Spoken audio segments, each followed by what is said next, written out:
വിവിധ പ്രായത്തിലുള്ള സഹോദരിമാരുടെ ഒരു മലയാള സംഘഗാനമാണ് അടുത്തത്. തലമുറകളിലൂടെയുള്ള ദൈവത്തിൻ്റെ വിശ്വസ്തതയെ ചിത്രീകരിക്കുന്നതാണ് ഈ ഗാനം. ദൈവവചനത്തിൽ ദൈവത്തിൻ്റെ വിശ്വസ്തത അബ്രഹാമിൻ്റെയും സാറയുടെയും ജീവിതത്തിൽ വ്യക്തമായി വെളിപ്പെട്ടതായി നാം കാണുന്നു.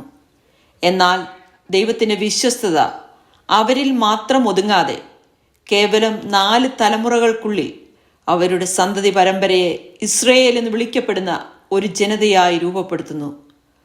ദൃഢവും വിശ്വസ്തവുമായ ഒരു പ്രത്യേക ദൈവിക ബന്ധത്തിലേക്ക് ദൈവം ഇസ്രയേലിനെ വിളിക്കുന്നു.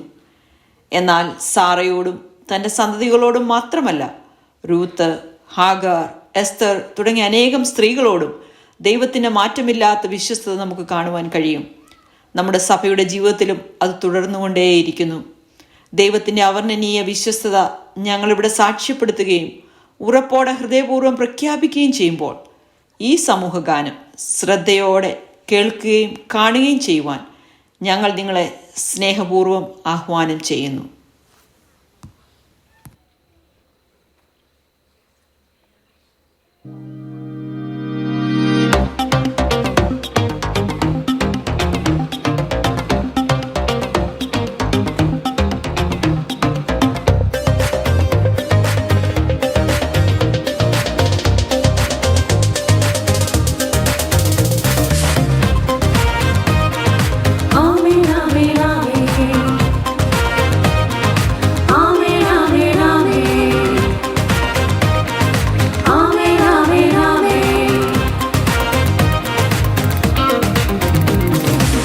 വാഗ്ദത്തം തന്ന ദൈവം വിശ്വസ്തൻ, വാക്കുമാറാത്ത നല്ല കാര്യസ്ഥൻ, പ്രാർത്ഥന കേൾക്കും ദൈവം സ്വർഗ്ഗസ്ഥൻ, ഇന്നും എന്നേക്കും അങ്ങ് പരിശുദ്ധൻ. വാഗ്ദത്തം തന്ന ദൈവം വിശ്വസ്തൻ, വാക്കുമാറാത്ത നല്ല കാര്യസ്ഥൻ, പ്രാർത്ഥന കേൾക്കും ദൈവം സ്വർഗ്ഗസ്ഥൻ, ഇന്നും എന്നേക്കും അങ്ങ് പരിശുദ്ധൻ. തൻ വാഗ്ദത്തങ്ങളെല്ലാം ഉവ്വ് ഉവ്വ് ഉവ്വ് ക്രിസ്തുയേശുവിൽ. ആമേൻ ആമേൻ ആമേൻ. തൻ വാഗ്ദത്തങ്ങളെല്ലാം ഉവ്വ് ഉവ്വ് ഉവ്വ് ക്രിസ്തുയേശുവിൽ. ആമേൻ ആമേൻ ആമേൻ.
Shit.